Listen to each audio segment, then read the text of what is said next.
Hello and welcome to the Brilliant People podcast by executive search firm Assertitude. On this show, we look at the ways leadership is evolving in our world and share stories from the most brilliant private equity executives, CEOs, thinkers, and doers defining our times. I'm your host, Linnea Jungnelius. Today, I've got a special guest with us, Mark Fiske, operating partner and head of digital transformation at H.I.G Capital, one of the largest and most active private equity firms in the middle market, with $65 billion of capital under management in a portfolio that includes more than 100 companies. In his role, Mark leads the digital transformation practice and co-leads the Generative AI practice, partnering with portfolio management to drive value creation. Prior to pivoting to PE, Mark led the marketing teams at fast-growing brands like Ancestry and Credit Karma. In this episode, we'll unpack his operating partner journey, effective marketing strategies, the state of the CMO, and the role of generative AI. Mark, welcome to the show. Thank you, Linnea. Excited to be here. Could you just kick off by describing the H.I.G model and perhaps how it's evolved over your 6 years with the firm? Sure. Yeah. I think like a lot of private equity firms, everyone is looking at the landscape around them and evolving their resourcing model to adapt to the current environment. And that's certainly been true in my time at H.I.G. So I really started as a specialist, really focused on our growth fund and our growth stage companies. Think scaling companies from that. We've got product market fit. We're ready to really scale and grow. And now I've expanded above and beyond that from just digital and marketing focus to really work across all of our funds and all of our strategies to really focus on, hey, how do I drive value creation? How do I do that via digital transformation and marketing tools available to me? And then how do we ultimately create underwritable value creation plans? Is there anything unique about how H.I.G structures its portfolio operations model that allows for effectiveness at your scale, your strategy specifically? Yeah, absolutely. I think part of that evolution really was going from these kind of more specialist or individual models where you had folks kind of drifting around the portfolio, identifying areas where they individually could create value, to much more of a hybrid model where it's much more formalized and structured. So where it used to be, I was out there, I was banging the table saying, hey, I think there's opportunity over here. Like, let me go dive in, tap me in, coach. Now it's much more, hey, we have these generalist roles. They're partnered really closely with our funds to understand where do we actually identify opportunity, where is there need in the portfolio, and then because they deeply know, the specialist roles, they're able to really tap us in and say, hey, Mark, I think you'd be most impactful or valuable over here. And that's been a real evolution, one where I had to really evolve from driving and advocating and promoting myself internally at the firm to be able to affect change to one where I'm a resource that's much more easily accessed and brought to the table. That's interesting. And it's something I've also heard, particularly from people like yourself at larger funds, that evolution from decentralized to more of a focused approach to how you work with the entire portfolio. Has there been any other impact that you've seen from that shift from going to more of that generalist-led model? Yeah, I think really when it comes down to it, I like to say strategy's cheap, execution's everything. And it's really great to have the smartest people in the room, whether you get some ex-consultants in or you get, specialists in who can help articulate a strategy. But you need that generalist layer, which is almost like super program management to really help affect that change over time. And that might mean, okay, let's partner with this business to understand what are the goals we're going to set, what are our key milestones, and then what resources do we tap when. It might not always make sense to tap the digital transformation person when you don't even have the data infrastructure. So those generalists are really saying, hey, let's understand what the cadence of these things needs to be, and let's make sure that we're able to see this through to the end. So I think we've been a lot more effective as a result in being able to leverage just the broad set of resources available. Totally. And you talked about various resources, various stakeholders. How do you partner not only with the generalist operating partners on your team, but with the deal team, with portfolio management? Could you describe what that team looks like and how you partner for success? At H.I.G, we're very fortunate. We have the generalists, which I think of them as a huge cost savings lever. They're doing a lot of what a traditional strategic consultancy might be able to do, like really looking at a business holistically and then understanding and pattern matching from other portfolio companies, other engagements. How do we understand how to create value and tap us in? And then you have the deal teams who are still very, very invested in making sure that their investments are successful. And then you have the specialists. So, you might have me in go-to-market, you might have a human capital resource tapped in, you might have an IT or technology resource. But really, I think what's important is that it's a highly collaborative approach and everyone's really stacking hands very early on. So a lot of times what we'll do is we'll say, okay, deal team, we engaged with you in diligence. So we know there's this underwritable opportunity over here. We've now partnered in the 100-day or the value creation planning sessions, and now we're going to stack hands and align on the goals that all of us are holding ourselves accountable to. And when I'm filling out my individual performance reviews, it's not, this is what Mark did. It's like, this is what Mark enabled as part of this broader initiative. Something that is also unique about H.I.G, right, is your size. So you have over 100 portfolio companies. And in an environment like that, I'm curious to get your take on how you make yourself scalable across so many portfolio companies and how you balance macro initiatives with that one-on-one time that's often needed with certain companies. Yeah, I think it's really easy to hop in to a portfolio company and have an opinion and kind of like, jump out and say, okay, I'll see you next quarter. We like to, pride ourselves in saying, hey, we're not the operating partners that like just sit in a board meeting and see you next quarter. We're the ones that are kind of alongside you as we go along on the journey. But you can't really scale that. Like I can't focus on dozens of companies myself and give them the time that they really deserved. So I really spent the last, 5-6 years building up a bench.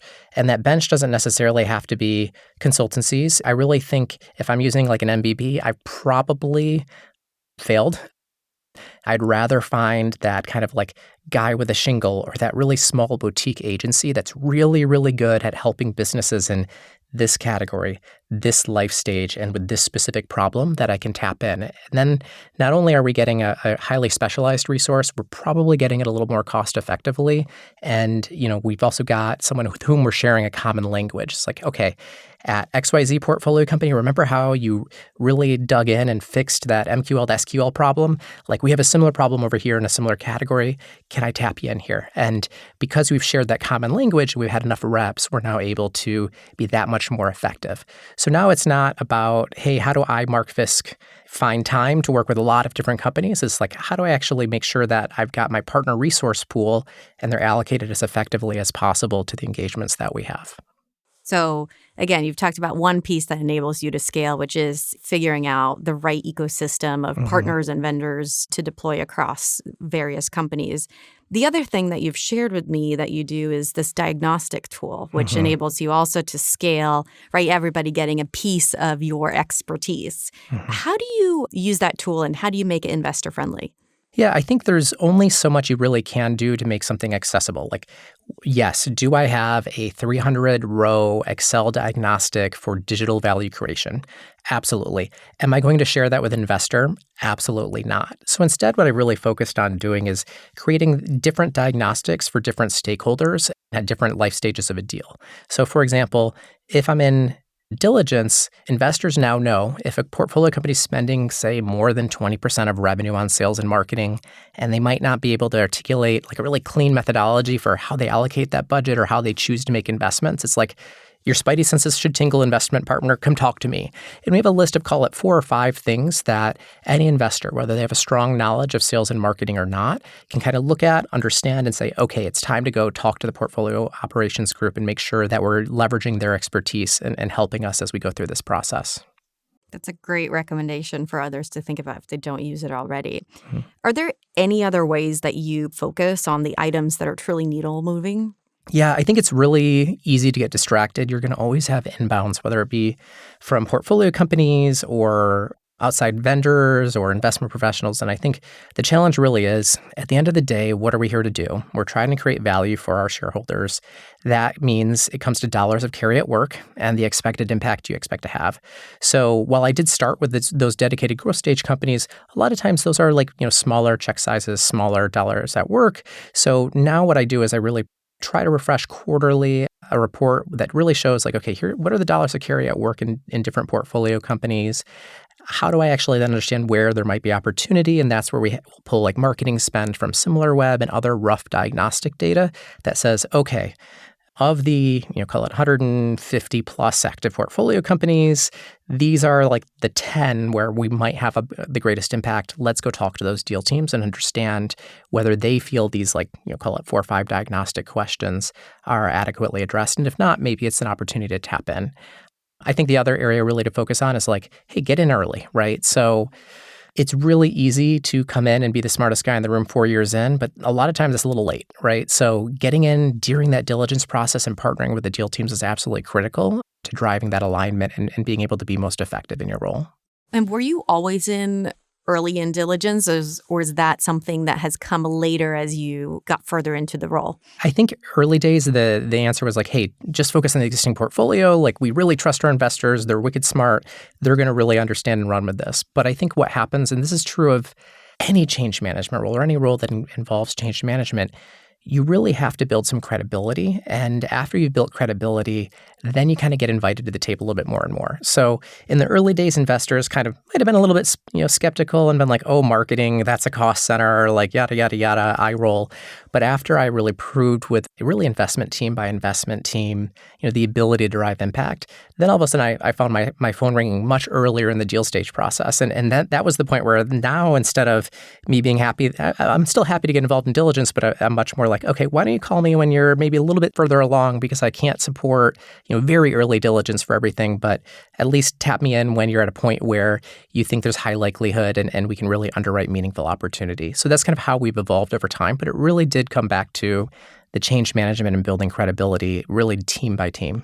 I think that's great advice. For example, anybody that's pivoting into this role for the first time, show up, do the work, demonstrate success, and you will get the phone to ring versus having to market yourself internally super heavily, right? Yeah, it's really tough too, because, I think a lot of firms, they really want the C-level from XYZ name brand company. And that person comes in and they're used to, calling the shots and saying it like it is. And unfortunately, that just doesn't work. You have to really rebuild credibility in a completely new context. And I think that's something I've seen a lot of folks and a lot of my industry peers struggle with. Is there any other ways that's helped you get that invite to the dinner table, so to say, or to help to increase your level of influence in your role? Yeah, I think ultimately we need to remember, where is our leverage coming from? My leverage is never going to be from me, logging in to an account and doing the audit or doing the hard work, the elbow grease work that actually builds the insight. It's really about creating that partnership. And I think a lot of your job is not to make yourself shine, but to make the team around you shine. And I think that's really critical, particularly when working with portfolio companies. So it's never, look what I unlocked at this portfolio company. It's hey, I partnered with this CMO. They are awesome. And we figured out this really cool strategy and optimization and using some tools that H.I.G helped bring to the table. This is what we unlocked together. And really taking it from that collaborative approach versus maybe more of a push model, I think is really important. I know there are push models that exist in our industry. It's just not really the model that we find is most successful. I think it creates a certain dynamic that sometimes is counterproductive. In addition to the overall model that you guys use, what personally has enabled you to become more effective in your role as an operating partner at H.I.G? One is you have to meet people where they are. So when I'm entering a management meeting, I like to actually really call out hey, I'm an operator. I used to work for brands that hopefully you know and love. I have credibility. I understand how hard it is to be accountable for a number day in and day out and manage a team and all of the other noise that you deal with. So you really try to build that credibility. For me, I like to joke I intentionally wear blue jeans into management presentations. And that's my way of really calling out look at these squares over here, those investors. Look at me, I'm here to help. I'm very different, and try to build that rapport so that portfolio executive is coming to me and we're doing a board pre-brief before the investment team might even see the deck.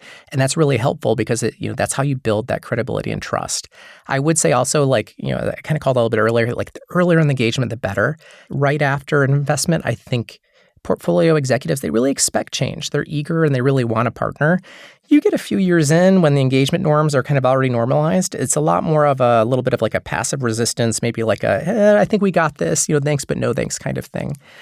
I do also think you need to develop those playbooks, whether informally or formally, knowing hey, this is the partner that we use for digital enablement for B2B businesses with a services angle is huge. And just having that playbook and having that partner that you can really apply to an organization, but that's not so rigid that there's no flexibility is really important.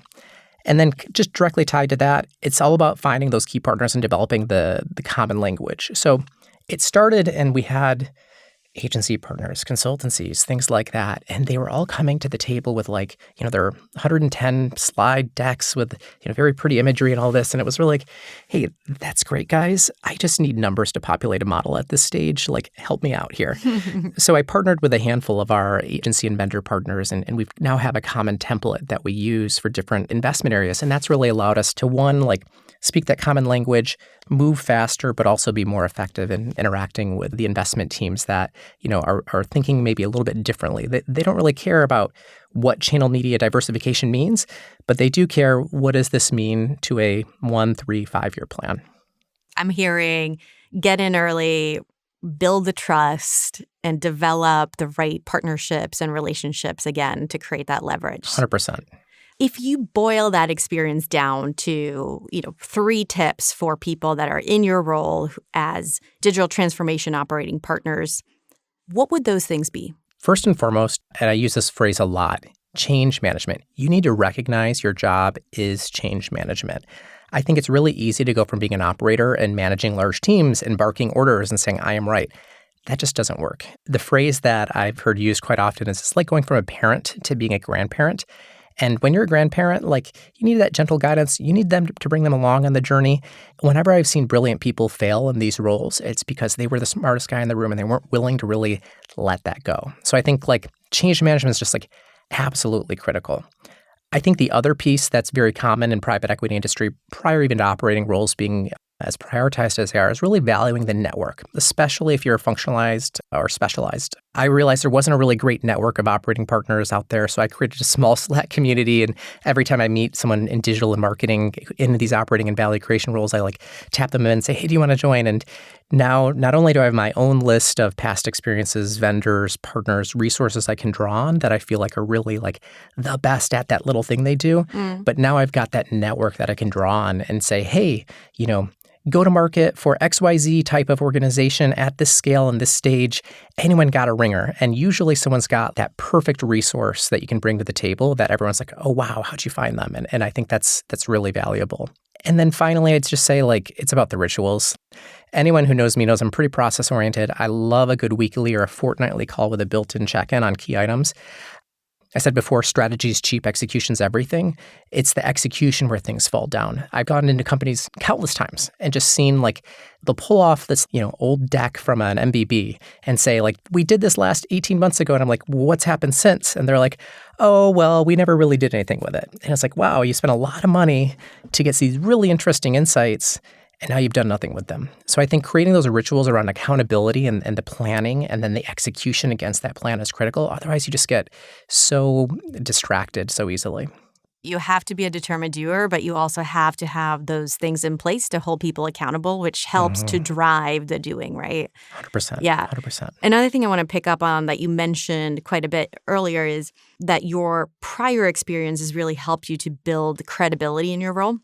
As you think about, your work earlier at Credit Karma, at Ancestry, at Gap, how does having been in those growth and digital and marketing roles in those types of organizations enabled you or helped you? And what do you pull from that experience specifically, besides being able to sit down and say, hey, I've been there and been able to do that really allows you to shine today? That's a great question. I think, I mentioned already and we talked about credibility comes a little bit more built in when you've got that, which is stellar. Yep. Great. Love that. But I think it's also just understanding that organization needs are very different as organizations scale. And every organization kind of has a different kind of model that it's currently following or operating within. And you need to be able to adapt your style to that. And I've learned that from having worked from everything from very early stage startups all the way to Fortune 500s like Gap way back in the day. So I'm able to kind of understand, okay, you're at this stage. This is how I need to engage.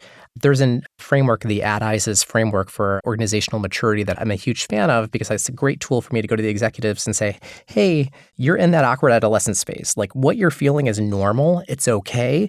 Let's actually talk about what we now need to know, now that we know that, to actually be more effective in getting to the next stage and evolving. Different business problems at different stages of businesses. Mm-hmm. Lots of different challenges in lots of different companies. Curious what you find most challenging in your job. It's tough. Like when you've got a large portfolio you're working with, you've got a bunch of different investors. They don't know what you're working on. They don't know if you're already in like 4 or 5 other diligence processes or things like that. So it's really important to focus on communication and also prioritization. I'm the guy now that's like, hey, where are we in the stage of diligence? Like, hey, how likely is this deal to close? Things along those lines so you can really prioritize and focus. But I think the other part is just not only communicating that to the teams when they're trying to engage with you, but then keeping that communication and keeping everyone on the same page as you go. Because you don't just have, the immediate team doing the execution. You've got the portfolio company's functional team. You have the portfolio company's leadership. You have your internal deal team. And then you have your internal operating group that needs to be apprised of everything that's going on so they can, be aware and tap in when it makes sense. So a lot of my life, for better or worse, is just a lot of update emails. But I think it's really important to maintain that communication because I like to say avoid, people assume the worst. So it's really important that they continue to see that progress and get excited for it. If you think about that communication cadence, are there important, you talked about routines and rituals that you've put in place to either help automate or help establish and drive that cadence? It's really interesting. You would think that this would be dramatically different than any other operating role, but really it's the same tools that I brought to the table. So yeah, I have quarterly OKRs and I have numbers that I need to hit. And I think, it's going to be these companies where we're going to find that opportunity and I'm going to score myself against them. And, it's great to have quarterly OKRs, but I think everyone's done that. And then they get to the end of the quarter and like, whoops, we got distracted by XYZ, the new Gen AI cool tool or whatever it might be. So we have a monthly sit down on the calendar that's separate from all the other regular recurring meetings. And it's just like, how are we doing against our goals? Are we tracking? Do we need to catch up? Like, how do we really drive that? So we've got those weekly check-ins, we've got those monthly scoring against those goals.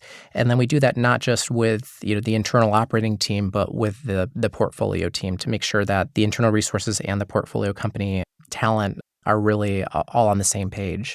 Stay focused. Mm-hmm, mm-hmm. And how do you maintain that laser focus? Is there anything else, in terms of preventing, right, like shiny object syndrome? Well, I like to say the almighty dollar is a leveling agent. So, Fair. At the end of the day, I drove X million dollars of underwritable EBITDA last year. This year, I want to do 10% better. So I've got these goals by quarter of where I think I'm going to find it. And, a lot of times you get these really interesting inbounds like, oh, we really want to do this rebranding project for our portfolio company. You're like, okay, great. Let's double click into that. Like, why is that? Like, what do we think the value is? All that fun stuff. Because a lot of times, certain types of finishes, you really can't demonstrate the EBITDA impact as much. And you really need to be able to find that balance between how do I get that directly measurable results versus maybe the projects that a lot of people might want or find interesting, but might not be as directly impactful. I want to dive a little bit further into marketing, the state of the CMO, these sorts of things. And let's start from the beginning, right, during due diligence. What are some of the better questions to ask at that point regarding marketing, digital transformation to discover, right, those critical opportunities for exponential returns and for the EBITDA improvement? Yeah. So first and foremost, I love to ask the portfolio companies, like, where do you think your opportunities are? When you're talking to companies, these are people who've lived and breathed in this organization for, in some cases, many years or even decades. Like, they know their industries, they know their businesses, they know their competition really, really well.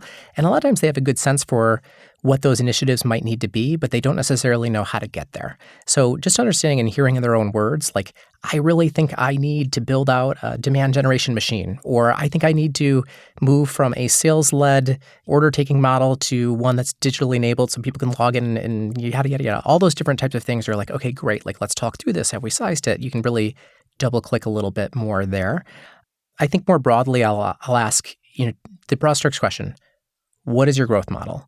And how does growth happen for your organization? And what's really amazing to me is there's a lot of organizations out there that have been incredibly successful, but only on one growth motion. And they might have, a paid ads driven growth motion, but they've never thought about Could there be a product-led growth motion? Could there be a community-led one? Could there be a referral? Like, what are all the different layers to this? So it's a really great way to understand where there might be blind spots and where you might actually be able to like tap in and add value. And then finally, especially when you get the question of are they spending more than 20% on sales and marketing? And you're asking these questions, I'd love to just ask, if you had more budget, how would you go about deciding where to spend it? And I think it's a really quick and easy way to understand if key concepts are really understood in an organization, like diminishing returns, demand capture channels versus demand creation channels, incrementality, like concepts like that. It's a good sense for you to understand, like, hey, should my spidey senses be tingling? And those are really great questions, like not only when you're talking to a portfolio company, but also when you're talking to a potential candidate. It probably helps you also just understand, like, what is the maturity level of the organization or the leader that is in the, CMO role or the product officer role or the digital officer role. 100%. It also helps you understand, like, what archetype do they have from our marketing leader? There are a lot of different archetypes, and some might be a great fit for an organization at a certain stage, and others might not be. And it's a good understanding, like, do we have archetype portfolio company fit, maybe? Why don't we dive into some of those archetypes? Because I think that's a great place to go from here. What are your thoughts on, the state of the CMO? Yeah. So big question. It's crazy to me that CMO is still one of those roles where the average tenure continues to be shorter. I've seen it's like, you would probably know better than me, but I think it's ticking up in the last couple of years, but it still tends to be on the shorter side. And I think we're in the midst of a decade-plus evolution of making marketing a data-driven role. It's really funny as I listen to a lot of product and growth podcasts, and they're like, yeah, marketing's over here spending money, like it's still viewing as a cost center, and you really need your product person to really drive the growth of your business. But really, you need your marketer and the marketing partner to be just as lockstep with the rest of the organization around how they're actually going to do that, what those goals are, and how they're aligned. So I'm starting to see a lot more of the maybe visionary type brand-oriented CMOs start to get a lot more comfortable with understanding the data, understanding how they might measure the softer components of marketing as well as the hard components of marketing, and really like leaning in there. And you even see it in like public company earnings reports, right? Like a lot of them created like chief growth officers and all of these. I think that's kind of like a bug more so than a feature. I think really at the end of the day, that needs to be responsibility of the marketing suite. And I'm seeing marketers get more and more sophisticated and data-driven in how they operate. Yeah. Are you clear on what results, what KPIs to hold yourself accountable to? And are you reporting on that and taking the steps that you need to get there? 100%. When you think about the CMOs that you work with, the state of marketing today, how do you go about improving the effectiveness of marketing in the organizations that you end up partnering with? It really comes back to, what are your major growth levers? Are they the right strategic initiatives? And then how do we optimize them? So really just understanding, like, when you say your growth model is this, okay, great. That is, let's just say for a traditional e-commerce business, traffic to merchandising assortment, which drives conversion rate, which drives checkout, which drives, there's a lot of different component pieces. Let's break all those out, and then let's make sure we've got a plan against each of those key individual areas with KPIs as we go.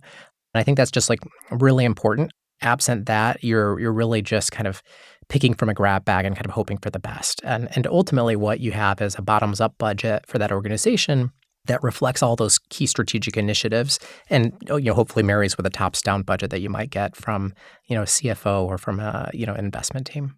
As you think about how you approach that, but in the context of the current environment, longer hold periods, which have allowed firms to underwrite more transformational improvement projects, what are some of the bigger or more strategic programs that you can get to now that maybe you weren't able to before because of the more limited time window? Yeah, I remember, when I first joined the firm, there would be like, hey, there's an exit process happening in the next X months. What can you do? And you're like, oh boy, let me look. You're like, they don't have a data warehouse. So like, I think now when you work earlier on and with a longer hold period, you can really focus on those really big foundational projects around infrastructure and enablement. I like to say sometimes you have to go slow to go fast. And yeah, that might mean we need to reorient our data model, develop a data dictionary, put in place a data warehouse and a CDP. But those are really so foundational and important that without them, you won't be able to like really tackle the much more impactful, sophisticated strategies that you might want to be able to see in, call it years 2, 3, and 4. Right. You described a number of projects. Obviously, we have to also think about who the leaders are that are going to execute on those. And I think, many times you've got great people in those roles. Other times, right, which is when we get brought in, you realize, maybe we don't have the leader we have that we need to get there. If you're in a situation where you need to replace or upgrade a CMO, how do you go about approaching the hiring process? And, what do you look for in that new leader? Yeah, I think a lot of times it's even having that conversation with the current executive team and the current leader around this is where your organization is today and this is where we need to go, and just being candid about that and understanding like, hey, is there still a role for this individual in the organization as we think through this, and really just being transparent and honest as we kind of go through that process. I think it's really important to recognize, though, that you need to find somebody who has been through that stage and that particular challenge in an organization. I've seen countless CMOs get hired, and I was like, they were the SVP of XYZ at brand name public company. Isn't that great? And it's a growth stage company that needs to build out its go-to-market and its team, and they have no KPIs. And that person comes in and they expect to have this infrastructure around them that just doesn't exist. So I think what I really focus quite a bit on is finding those CMOs who align with that organization's position in that, as I kind of referenced, like at ICE's life cycle, or where they are in their maturity, or even just what their big challenge is today. If the challenge is, hey, Salesforce efficacy, we don't have the right compensation structure, we don't have the right, objection handling, yada, yada, yada.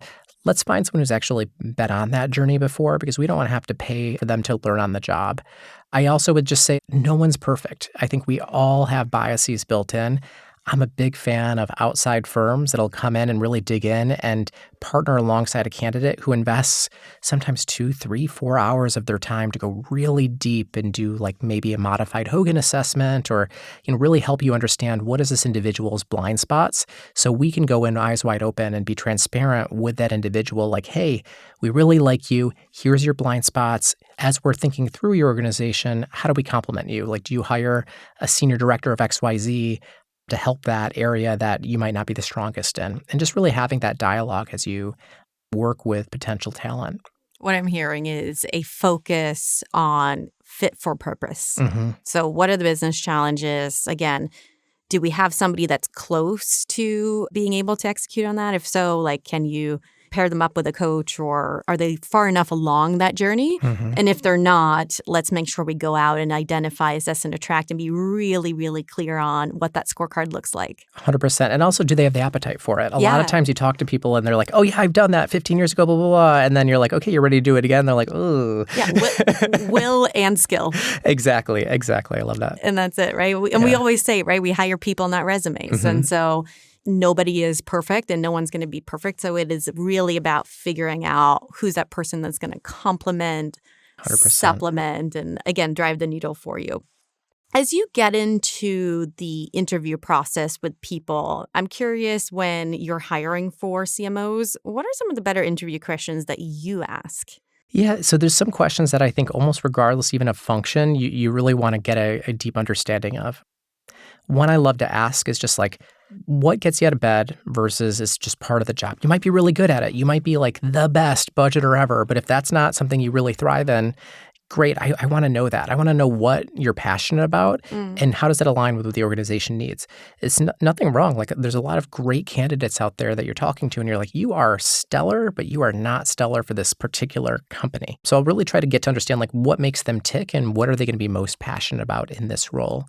And then I actually go back to like, why? Like, why are you interested in this company? What are you trying to get out of your next opportunity that you aren't getting today? Because I think it's absolutely critical to understanding, like, again, are they going to be motivated?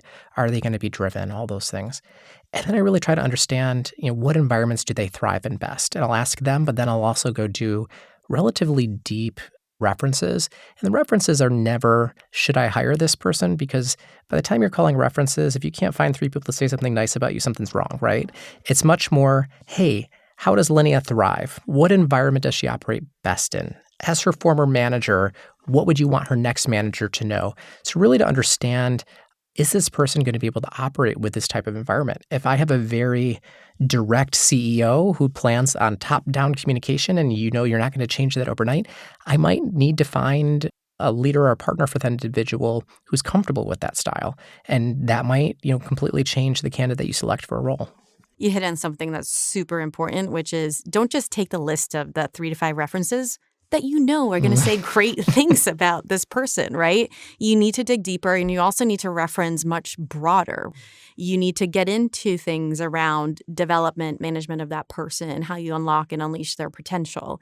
But really figuring out through the interview process, and this is part of what we do, which is, stems out of some of the top grading hiring methodology, right? Which is, as you're going through the interview process, you're sort of figuring out who did they report to, who were some of their peers, who were people that reported to them. And you're kind of plotting out a map in each role they've been in of who the people were that surrounded them. And then, A players love to have, make introductions to references, and you can sort of figure out, you could say, hey, this seemed like a really important project. Could we speak to X, Y, and Z person from this part of your journey earlier in your career, this person from this role and this role and this role, right? And you get a pretty good picture then of that individual from doing that. 110%. I'd also say, when they're comfortable sharing, and that's not always the case, I'll say, who would be a detractor? Yeah. Who would say, they didn't think you were super effective in this role? And why do you think they would say that? And on occasion, they'll actually introduce you to that person. And it's hugely valuable because it also, I think, demonstrates a little bit of self-awareness and the ability to, learn and grow when you're working with those people. It's also completely fair to say hey, this person really didn't like me because I didn't promote them, but here's my take on it, but feel free to go talk to them. And, it's very helpful to understand that kind of EQ and the cultural fit component when you're having some of those discussions. You've also put them in a place to be vulnerable and comfortable and say, look, this is all the things we like about you, but we want to watch out for you when you get here, how we help to make you even stronger and better at your job, which is why we want to talk to XYZ person, right? It's all how you kind of set it up. Totally. And honestly, I still feel like the most successful executives we've hired are the ones that have that self-awareness and that transparency and openness because they're developing a growth mindset. They're not stuck in their ways. They're like, hey, I'm going to figure this out. I'm going to learn. Here's what I learned from working with this individual or this organization. And here's how I'm going to apply it in my next gig. And I think that's hugely impactful. Totally. I want to pivot to a totally different topic, which is generative AI. I know you just hosted a Gen AI summit. What were the insights you gleaned from that? Oh, boy. Well, it was really interesting. We originally planned this summit back in February, and we're like, oh, gosh, Gen AI is everyone's interested in it. We really need to be able to help the portfolio. And I feel like over the following, call it 6-7 months, we might have entered that the Gartner trough of disillusionment a little bit. The articles in the major publications went from being this is how it's transforming the world to organizations are realizing the cost and maybe not seeing as big of an impact. I think it's Amara's law. In general, I think we tend to overestimate in the short term and underestimate in the long term. And what I've really seen with our portfolio companies at that summit is I think a lot of them are coming to the table with kind of hammers looking for nails. I found this Gen AI tool. I really want to apply it to my business. And you have to take a step back and say okay, what is your business strategy and what are your big levers? Okay, great. Is this a distraction that is, maybe a tenth of the impact of the next highest priority initiative that might not have a .ai domain associated with it? Or is this actually going to have a meaningful impact? And what we're seeing is there are still quite a few meaningful impacts in the organization in the areas of sales, customer support, training and enablement, recruiting, things along those lines.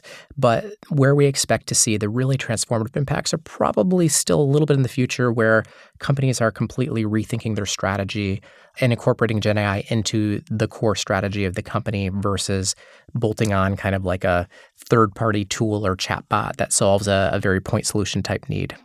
I read recently somebody posted something, and I love the series of questions they asked about this, which was first and foremost, could we? Right? Could we use Gen AI? If that's the case, should we? And then the third question is, how should we? Yeah. Right? And sort of that framework is a good way to set it up. 100%. And it's also kind of you need a little bit of game theory in there too. I've had portfolio companies come to me and say, I found this really great, startup Series A. They do expense management, reporting, and optimization in an automated manner. I'm like, cool. Aren't you guys on Concur? And they're like, yeah. But, give us a year to integrate with it and it'll be great. And you're like, go talk to Concur. I'm pretty confident that they've got something like this on their roadmap. And then they come back and okay, we decided just to wait 4 months and we'll be in the beta.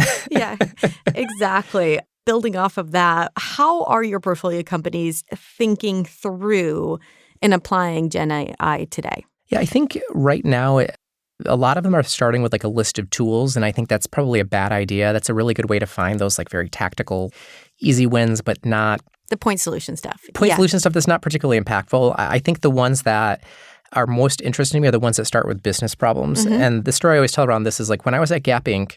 and the iPhone was new, they said, we need a mobile app, launch a mobile app. And they wanted, there was a big discussion around, do we visualize this piece of apparel on someone using like, some type of VR functionality, or do we build something out? It's like, okay, well, that'll take a long time to build out all of that. Let's actually look at what our customer challenges are. Like go back to the customer. And still probably to this day, the number one reason a customer doesn't transact in a retail store is they don't have my size or they don't have the color I wanted in stock.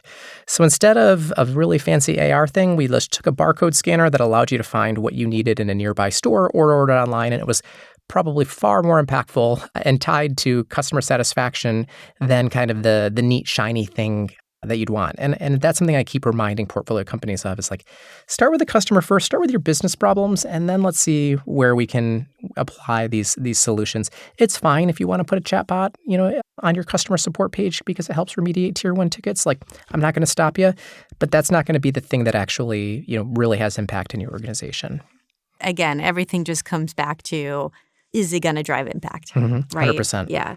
I mean, having said all that, I do want to ask you if there are any particularly exciting, Gen AI tools or technologies.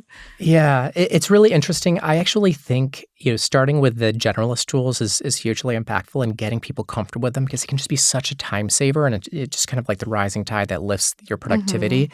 So, we have a ChatGPT Enterprise, but we realized that people didn't really understand how to use it. So we really focused on, let's develop a prompt library and database. Let's incentivize people to actually submit really interesting and cool prompts to that so we can help educate our investors. And I initially saw what I'd call like maybe like a little bit of a barbell where you had users who were like super users using ChatGPT 10, 15 times a day for real business problems. And then you had a lot of people on one other side that signed up for it, tried it a couple of times, didn't really understand how to engage effectively or what the art of the possible was, and kind of dropped off. So now my focus really is, how do we demonstrate the art of the possible? And that is case studies. It is showing sample prompts. It is really demonstrating what was a recent business challenge and then like, let me show you how we could have done that in a third of the time type thing.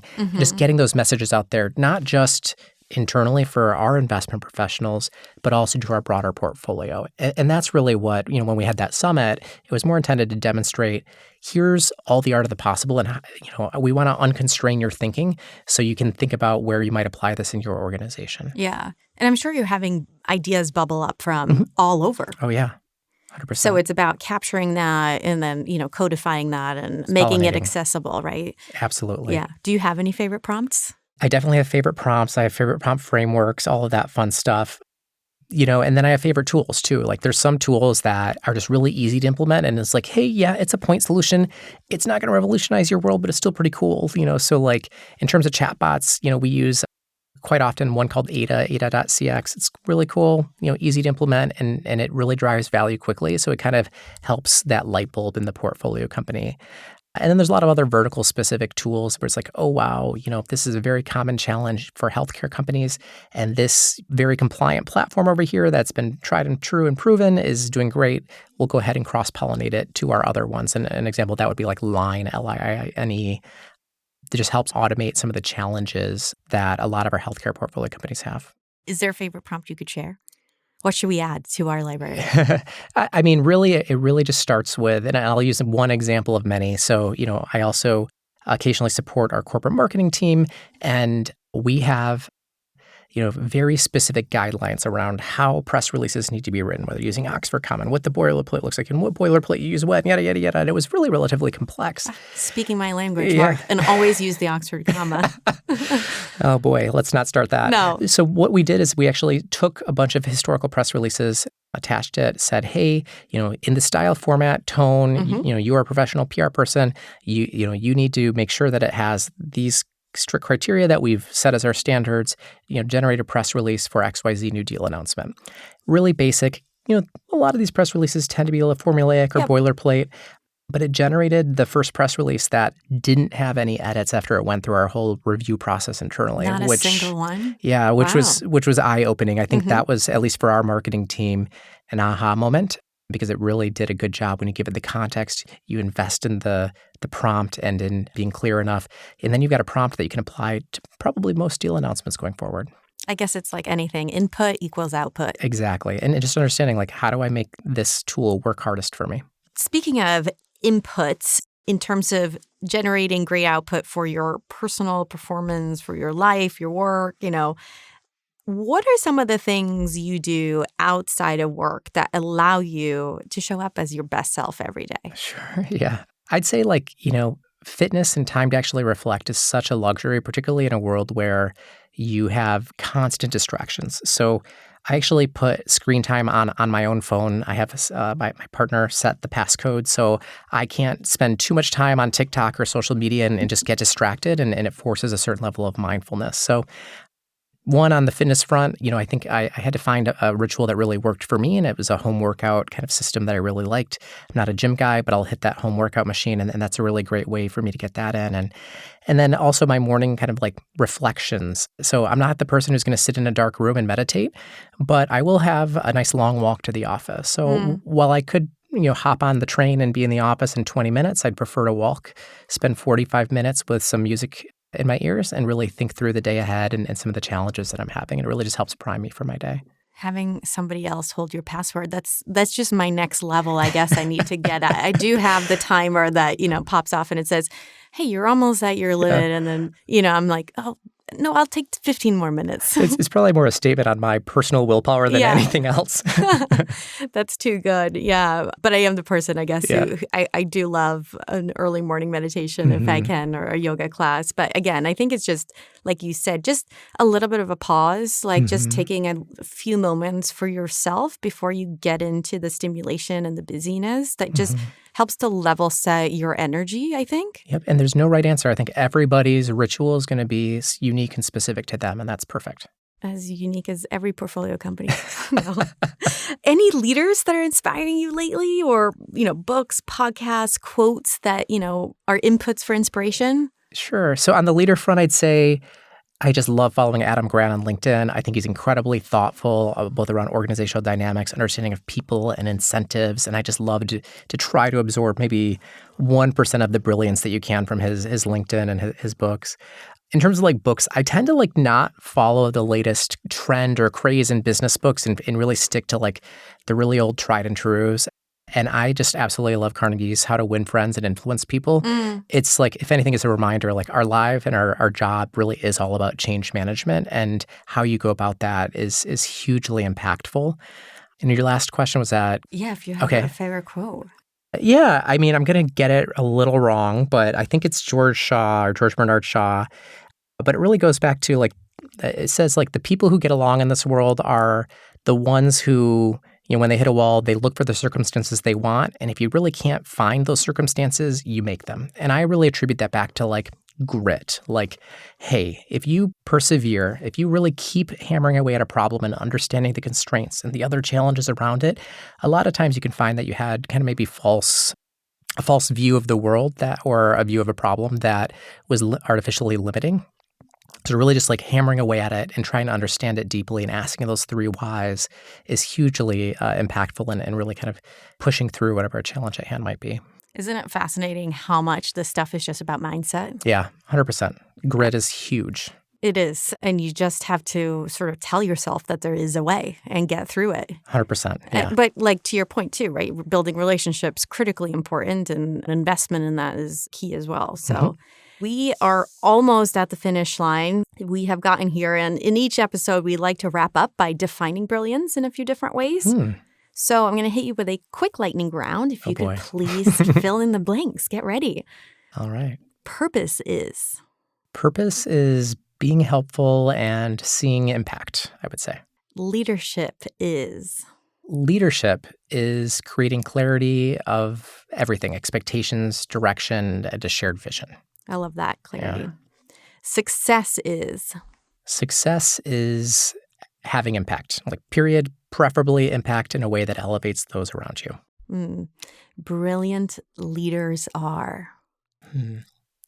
I'd say brilliant leaders are thoughtful, they're open-minded, and I think empathetic is really important as well. That comes up a lot too, empathy. Hmm. Brilliant digital operating partners are. Brilliant digital operating partners are certainly collaborative, thoughtful doesn't hurt, and right back to our last question, I think empathy is critical. And brilliant CMOs are. Brilliant CMOs are, and I recognize this is a tough combination, I'd say customer obsessed, data-driven, and yet also creative. Great combination of those three things. I think we can find one of those for you. I perform at my best when? I think I personally perform at my best when I'm really challenged, but given space to really solve a problem and then try to remove those constraints that allow for some creativity. That's a great answer again. And, part of your job is to get through those challenges. So it sounds like you found a great path for you. Absolutely. Yeah, thanks so much. This has been so fun. Mark, thank you for joining us in the studio here in New York today. Thank you for having me. Thank you to Mark Fiske of H.I.G Capital for joining us on today's episode. I hope all of you walk away inspired to step change growth through more effective marketing, digital transformation, and generative AI initiatives. And thanks to you, our listeners, for tuning in. That's it for this episode of the Brilliant People Podcast. I'm Linnea Jungnelius. If you found this conversation valuable, be sure to subscribe, rate, and review the show. And follow Assertitude on LinkedIn for the latest insights on how to lead and perform at your best. Until next time, stay brilliant at work and find a way.